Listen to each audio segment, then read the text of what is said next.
There's the capture, but there's then also the last mile of the attendee.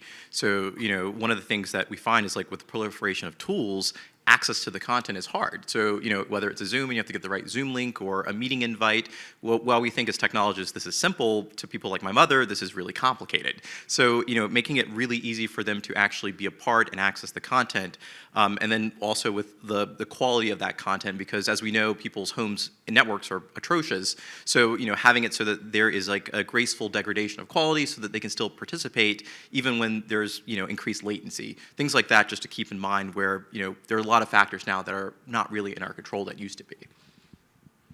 And yeah, I'll just add to that from the technology perspective. You're absolutely right. The network is everything. It's never the network, but it's always the network. So that's absolutely critical. One part of that, by the way, is adjusting for how people turn up. Everyone can shuffle into a physical room together, and that's not really a problem. Your gating factor is literally the width of the door and how many seats you've got in the room, right? But on a network stream, we're facing problems about what we call the thundering herd. When we have a live event about to start, all of a sudden, literally 20, 30, 40,000 people trying to get on. And of course, that just creates like infinite contention. Anytime any one person tries to get on, another person gets kicked off. They try and get on, another person gets. So we're staggering this. It's a matter of milliseconds the way we stagger entry into our lobby. But if everyone comes in all at once, that thundering herd will absolutely crush you. Same problems for different companies, right? Yeah, absolutely. And actually, that's the most critical load test you do, I'm sure, and we certainly do at Notified, is what is your logins per second ratio, and then how do you make sure that even a millisecond delay on that's going to help you get the audience in.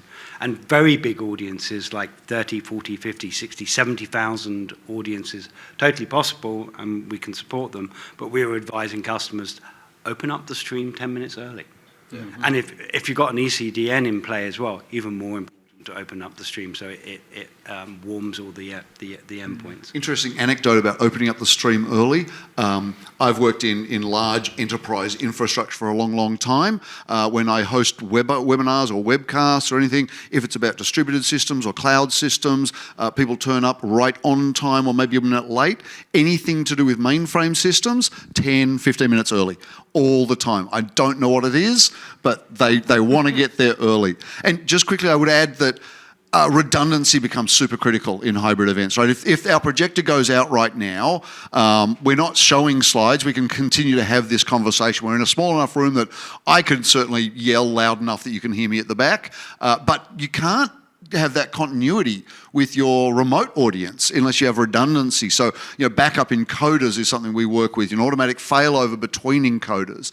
The quality aspect, having the transcoding and backup transcoding.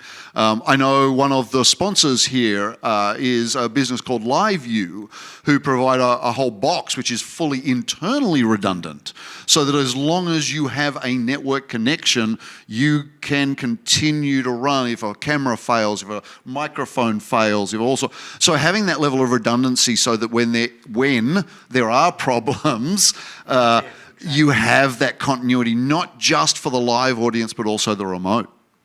Yeah, and just to dovetail on what you said about opening up your stream early, I go back to the production value and having pre-show content that encourages people to join even 5 minutes early. So now that thundering herd is showing up over the course of 5 minutes as opposed to everybody clicking right at the top of the hour. And run it in the screen in the room too, right? Yes. So you've got continuity there as well. And it's so interesting that that's a parallel with the broader live events and live streaming discussions that we have here at Streaming Media as well. When events fail, like if we think about the high-profile boxing matches over the last 5 or 6 years that have failed, it's not the video that fails, it's the authentication, it's the payments, right? It's getting everyone into the room that causes them.